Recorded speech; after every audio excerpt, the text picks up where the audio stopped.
Bienvenidos a esta catequesis que vamos a tener en el día de hoy, dando continuidad a un tema que durante este año, por razón del jubileo y después por la muerte del Papa y el inicio del nuevo pontificado, habíamos suspendido, pero ya veníamos trabajando el año pasado en las parábolas. Y pues hoy vamos a trabajar la parábola del siervo despiadado, que está en el Evangelio de Mateo, en el capítulo 18, del 23 al 35.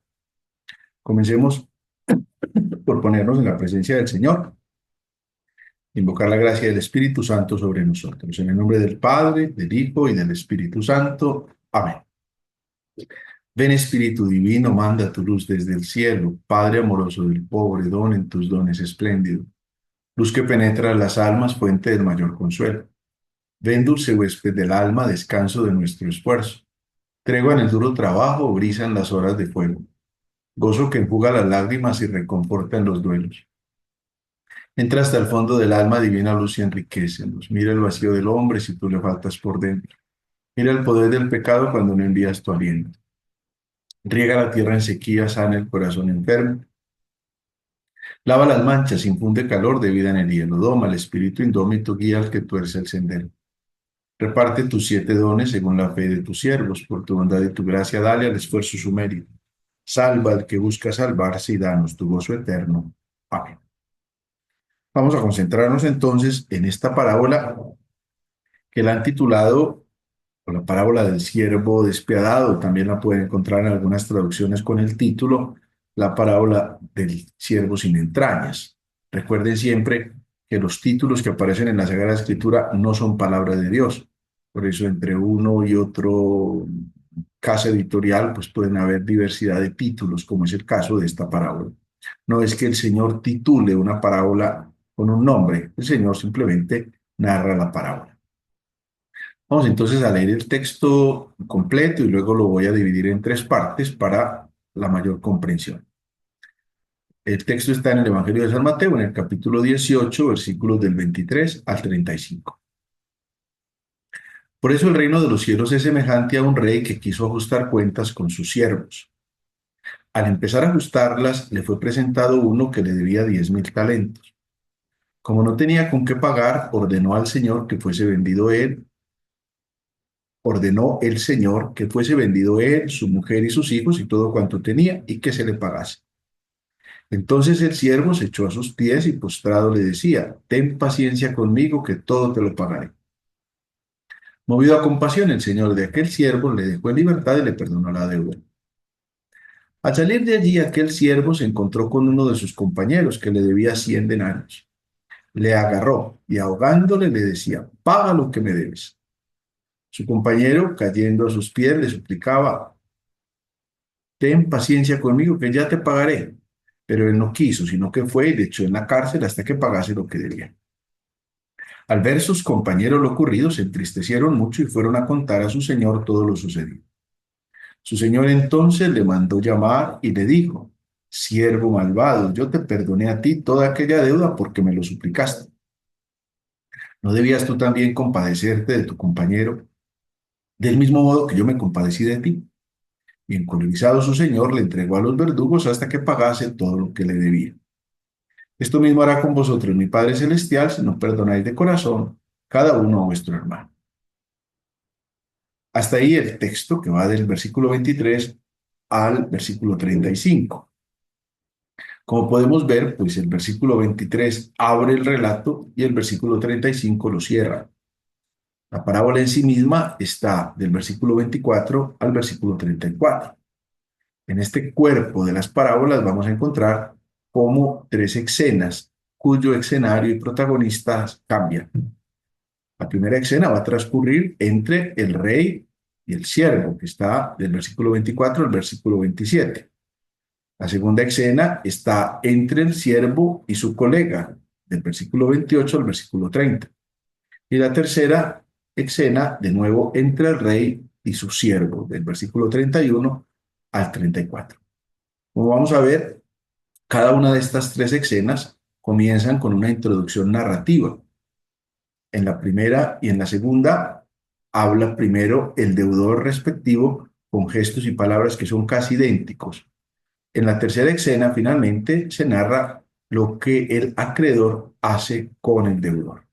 Vamos a mirar entonces, dividiendo estas tres realidades, a partir como de esa división que les propongo, pero miremos primero que el versículo 23 nos viene advirtiendo el reino de los cielos es semejante a, o sea, la parábola compara lo sucedido con lo que va a pasar en el reino de los cielos, pero si miramos hacia el final, en el versículo 35, del que hablaremos más adelante, nos vamos a dar cuenta que al final es como un ejercicio del juicio final de la historia. Vamos a concentrarnos entonces en esa primera parte, versículos del 24 al 27. Dice que al empezar a ajustarlas, un rey le fue presentado uno que le debía 10.000 talentos. Como no tenía con qué pagar, ordenó el Señor que fuese vendido él, su mujer y sus hijos y todo cuanto tenía y que se le pagase. Entonces el siervo se echó a sus pies y postrado le decía, ten paciencia conmigo que todo te lo pagaré. Movido a compasión, el señor de aquel siervo le dejó en libertad y le perdonó la deuda. Démonos cuenta que el primer deudor debe al rey 10.000 talentos. Caigamos en cuenta de entrada lo que eso significa. Piensen nomás este ejercicio. Un talento equivale a 6.000 denarios. El denario era lo que se ganaba una persona por un día de trabajo. Lo que quiere decir que si hablamos de 10.000 talentos, estamos hablando de una deuda que es impagable. Hagamos el ejercicio. Como en plata colombiana, lo que puede valer un día de trabajo de un obrero, pongámosle más o menos 90.000 pesos. Si multiplicamos eso por 6.000 denarios, por 6.000 veces, imagínense lo que eso significa. Al año estamos diciendo, eso equivale a 16 años, un solo talento. Estamos hablando de que son 32.850.000 pesos por año. O sea que un solo talento, uno solo, equivale a 525.600.000 pesos, un solo talento. Multiplique esos 525.600.000 pesos por 10.000 y eso le da una cifra imposible de pagar. Piense usted, agréguele pues esos ceros de más. De ahí que la suma que pone el Señor en el ejemplo, pues eso conmociona a los oyentes de la parábola. Muchos de los que estaban ahí pensarían que el relato versaba sobre un gran personaje, un ministro o un arrendador general de impuestos, lo que explica de una manera una suma de semejante magnitud. De todas maneras, el deudor es incapaz de pagar una cosa de esas, lo que no significó, obviamente, que fuera un indigente. El rey, o el señor, porque vemos que al principio lo llama el rey, pero después sigue hablando del señor, pero no afecta en nada la figura. El rey ordena que lo pongan en venta, junto con su familia, para cubrir con el producto al menos una pequeña parte del perjuicio causado, porque era imposible pagar todo eso. La venta de los deudores como esclavos era lícita en el derecho de los griegos y en el derecho de los romanos. En el derecho de los judíos no. Aunque, según el Éxodo, en el capítulo 22, versículo 2, habla de la posible venta del ladrón que no tiene con qué pagar. Ya dice, el ladrón debe restituir. Si no tiene con qué, será vendido para restituir por su robo. Por eso, en el derecho judío, los ladrones podían ser vendidos como esclavos. Más frecuente que la venta de deudores como esclavo era el arresto por impago. La gente que no pagaba, pues la arrestaban. Los parientes y amigos del deudor eran presionados así para el pago de la deuda. El derecho judío no contemplaba esa figura del arresto por deudas, lo cual no significa que no existiera en la Palestina griega, porque pues estaba dividido por territorios de una manera distinta, de acuerdo al rey que gobernaba. Y seguramente pues se trataría de un rey pagano y por eso podría resultar lógico lo que el Señor les estaba diciendo aquí. Pero aquí vemos que el deudor, en el versículo 26, se postra ante el rey. Ejecuta lo que se llama en el derecho oriental la prosquinesis, es decir, se acuesta completamente. Eso era usual en Oriente ante los soberanos, pero también ante los dioses. En esa actitud de profunda humildad pide un plazo, o mejor que pide que le tengan paciencia. Ten paciencia conmigo, yo te lo pagaré todo. Y paradójicamente, piensen ustedes la deuda de la magnitud que era, y sin embargo el rey se apiada de aquel siervo, lo deja marchar, y no solo eso, sino que le condona la fabulosa deuda, le perdonó la deuda. Un siervo nunca se hubiera atrevido a pedirle eso al Señor. La suma condonada es para los lectores del Evangelio, es decir, los que están ahí escuchando a Jesús en la parábola, era simple y llanamente un sueño. O sea, fue una cosa que, digámoslo así, se sale como de toda percepción. Esa es la primera parte, lo que tiene que ver con el rey y con este siervo que le debía 10.000 talentos. A renglón seguido viene la segunda parte. Dice el texto, al salir de allí, aquel siervo se encontró con uno de sus compañeros, o sea, otro siervo, que le debía 100 denarios. Le agarró y ahogándole le decía, paga lo que debes.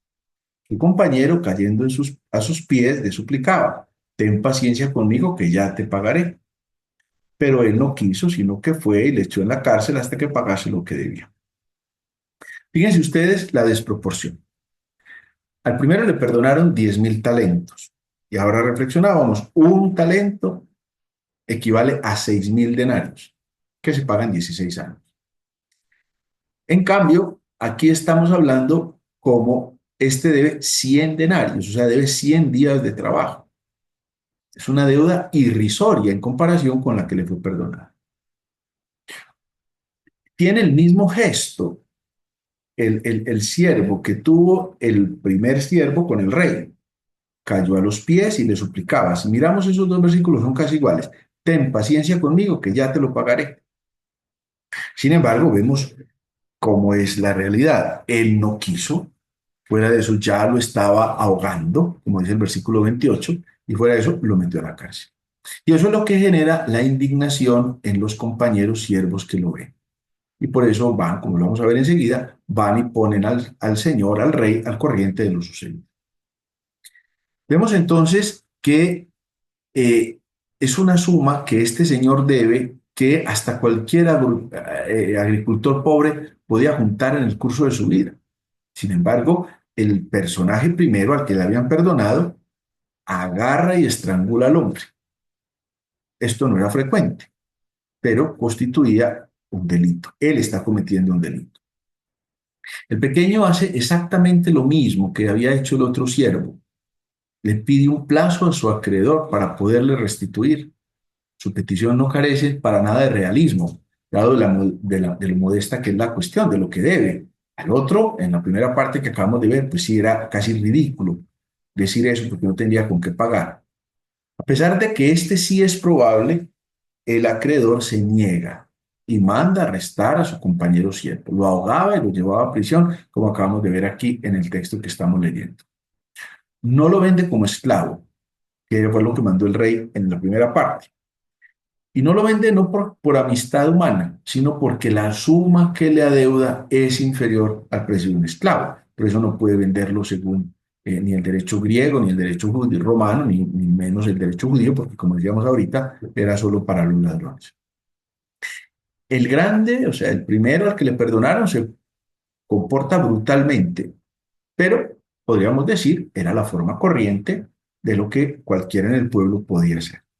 Si los lectores o los que están escuchando a Jesús reaccionan con especial indignación, es precisamente porque conocieron de la enorme condonación de la deuda que antes había tenido el primero.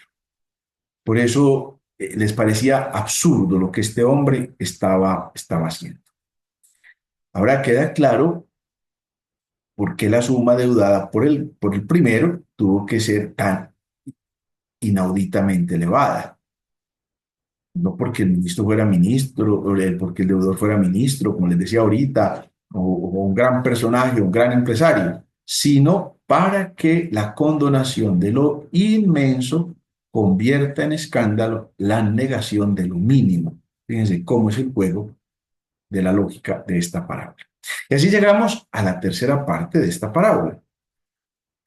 Al ver sus compañeros lo ocurrido, se entristecieron mucho y fueron a contar a su señor todo lo sucedido. Su señor entonces le mandó llamar y le dijo: siervo malvado, yo te perdoné a ti toda aquella deuda porque me lo suplicaste. ¿No debías tú también compadecerte de tu compañero del mismo modo que yo me compadecí de ti? Y encolerizado su señor le entregó a los verdugos hasta que pagase todo lo que le debía. Vemos entonces lo que ya les mencionaba ahorita: los compañeros siervos que lo ven se indignan y por eso van y ponen la queja ante el Señor. Mire, Señor, lo que pasó. A ese que usted le perdonó 10.000 talentos, no fue capaz de condonarle al otro 100 denarios. Démonos cuenta que aquí ya no habla sino el rey. El rey ni siquiera deja hablar al siervo. Es más, lo trata diciéndole siervo malvado, lo que quiere decir que ya está haciendo un juicio sobre él. El Señor le recuerda de forma clarita, clarita, que le condonó toda la deuda, pero ahora le vuelve a reclamar todo. No se extraña esta figura de este exceso que el rey mandara torturar al primer personaje. Eso era corriente en Israel desde Herodes, eso pasaba, porque o encarcelaban al deudor o lo torturaban, de modo que así se presionaban a los parientes y a los amigos para que restauraran al torturado, entonces así se movieran y tal vez pudiera recuperarse algo de lo que se debía. Fíjense cómo aquí a partir del versículo 32 el narrador pone en boca del rey lo que está pasando. El siervo debiera haber imitado la misericordia que el rey tuvo con él. Y eso nos puede traer a la memoria ya en el Sermón de las Bienaventuranzas, que también trae el Evangelio de Mateo en el capítulo 5 versículo 7, cuando el Señor dice: bienaventurados los misericordiosos, porque ellos alcanzarán misericordia. Démonos cuenta cuál es el reclamo que el Señor le está haciendo. Por eso lo entrega a los verdugos hasta que pagase todo lo debido. Es decir, nunca iba a poder pagar una deuda de semejante valor. Vemos ahí esos tres grandes bloques de la parábola. Podríamos entonces pensar en qué consiste el fondo de la parábola. Y yo pienso que podríamos como concluir con 5 cosas que nos ayudan a dimensionar lo que es esta parábola. Fíjese que aquí se trata de la conducta del grande frente al pequeño, es decir, su enjuiciamiento por parte del Señor. Lo que era corriente en la vida cotidiana resultaba intolerable a la luz del perdón desbordante de Dios. Fíjense cómo el perdón de Dios resulta la mayoría de veces incomprensible. Convierte, transforma, perdona lo impensable. Sin embargo, no podemos perder de vista que el perdón de Dios no es algo meramente exterior, sino que es una fuerza que quiere apoderarse del hombre entero y lo quiere transformar. Aquí se trata simple y llanamente del orden de la misericordia, el perdón que me tiene que mover a la nueva relación con los semejantes. Es mi conducta que puedo ser más grande que el otro, porque fíjese que si al otro le prestaron 10.000 talentos era porque seguramente tenía más acción, más proyección, más capacidad, pero el otro representa el menor y por eso el desfase en esos dos precios, digámoslo así, en esas dos medidas de valor que pone la parábola son considerables. Entonces la primera realidad es eso: mostrar cómo es de desbordante la misericordia de Dios. La segunda realidad que podemos ver detrás de esta parábola es la experiencia concreta y comprometida de la gracia que nos trae el encuentro con Jesús. Queda claro que la parábola pretendía hablar de Dios y del perdón de los pecados. La parábola interpela a quienes la están escuchando, es decir, a la comunidad, a nosotros. Ya la parábola esboza el anuncio del juicio del Padre del cielo, cuando no se practica el perdón al interior de esa misma experiencia de la gracia. ahí tiene una reflexión. A ver, ¿yo qué estoy haciendo propiamente con mi vida?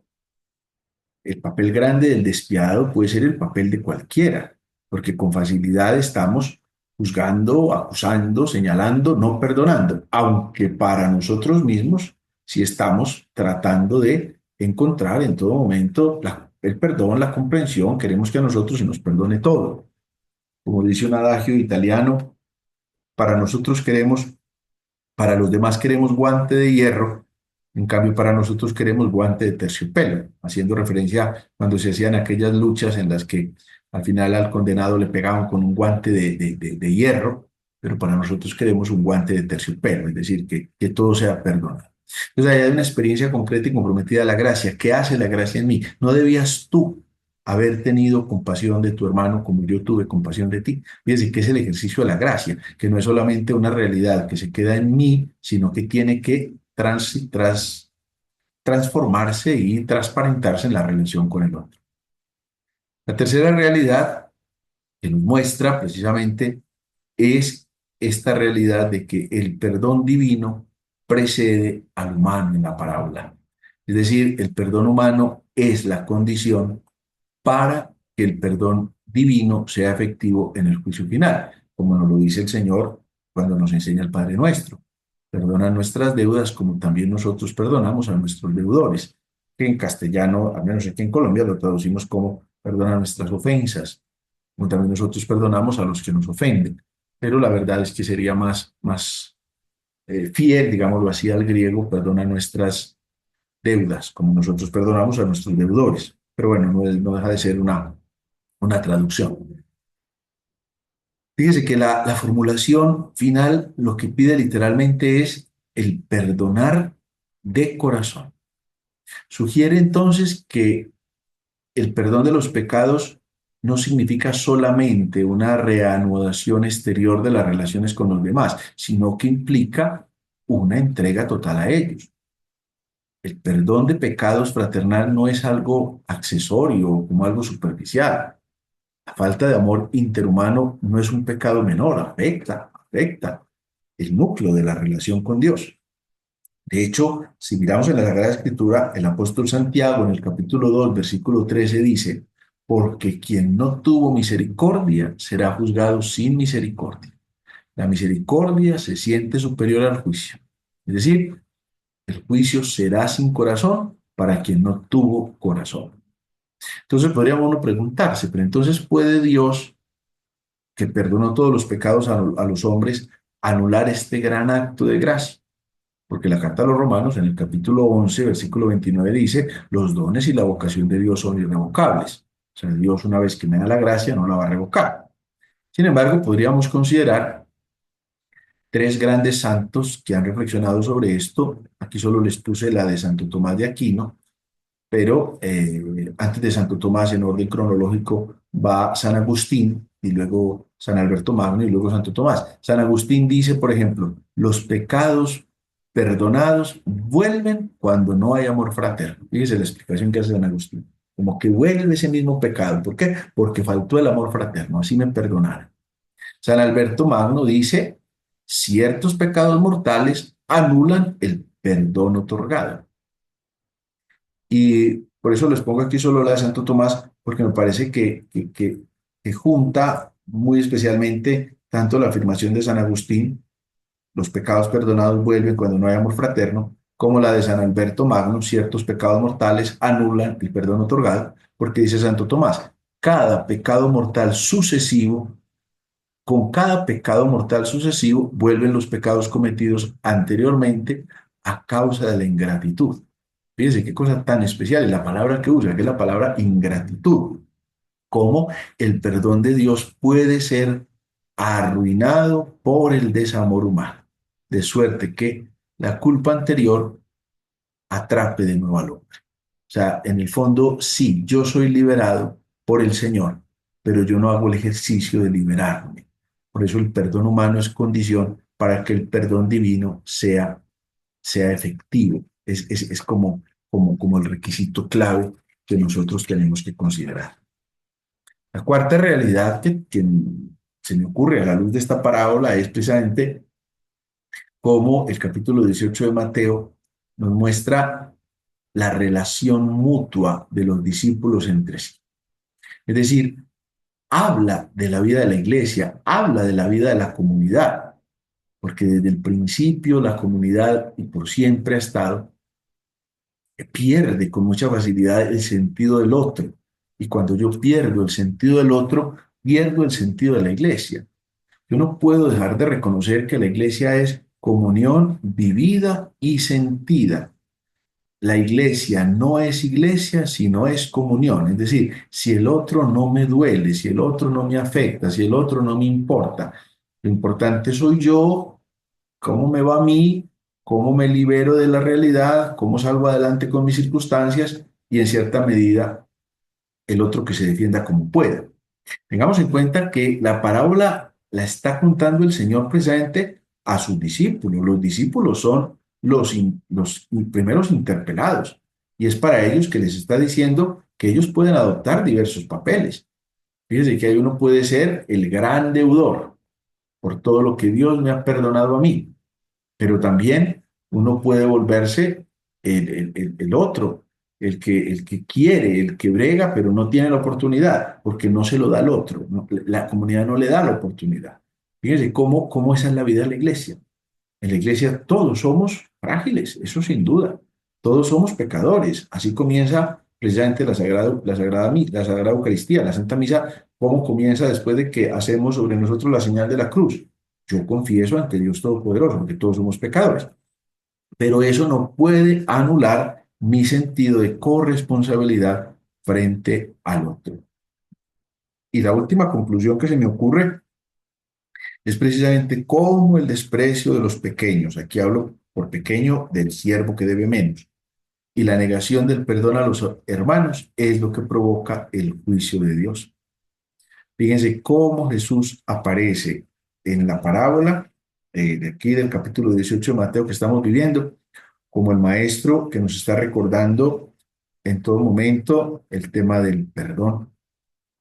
El perdón que ha recibido el Padre. ¿Cuántas veces menciona el Señor el tema del perdón?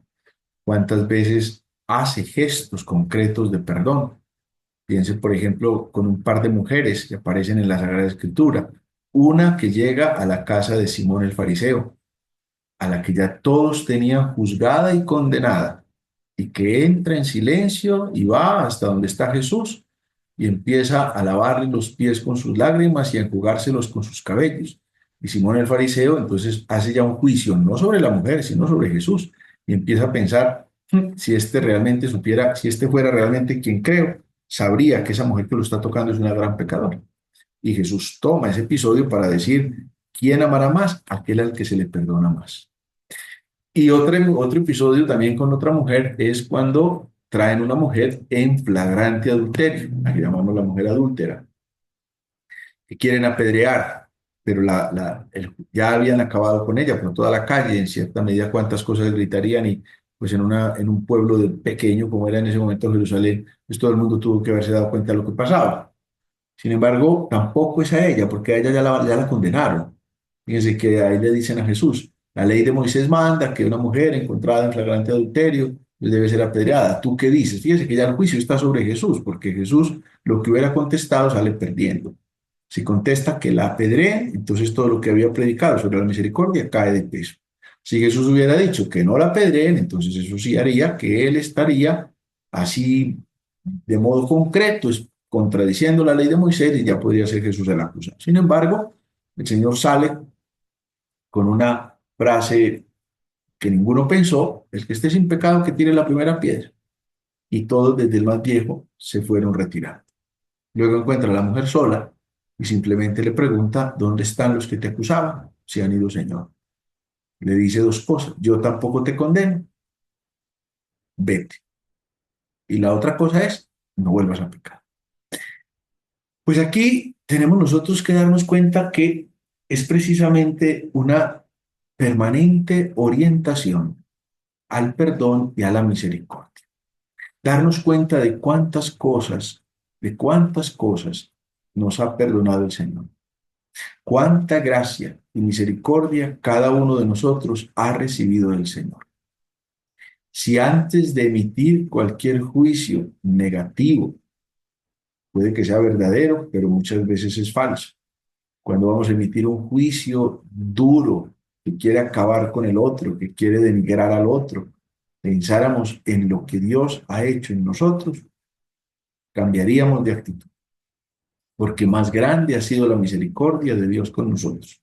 Y por eso lo que en boca del rey pone la parábola, no debieras haber hecho tú lo mismo. Después de yo haberte perdonado semejante deuda, no debieras haber hecho tú o practicado tú la misericordia con tu compañero. Que sea para nosotros entonces esta parábola, como todas las otras que hemos tenido ocasión de reflexionar, una buena oportunidad de darnos cuenta de una de las grandes gracias que tiene el Evangelio, la gracia de la misericordia. El primer lleno de misericordia soy yo mismo, pero viene una responsabilidad. ¿Cómo estoy haciendo que esa misericordia que Dios ha derramado en mí, yo también la pueda derramar en el otro? Concluyamos esta catequesis encomendándonos a la Santísima Virgen, que ella, Madre de la Misericordia, interceda siempre por nosotros. Bajo tu amparo nos acogemos, Santa Madre de Dios, no desprecies las oraciones que te dirigimos en nuestras necesidades. Antes bien, líbranos de todo peligro, Virgen gloriosa y bendita. Amén. La bendición de Dios Padre, Hijo, Espíritu Santo, descienda sobre ustedes y les acompañe.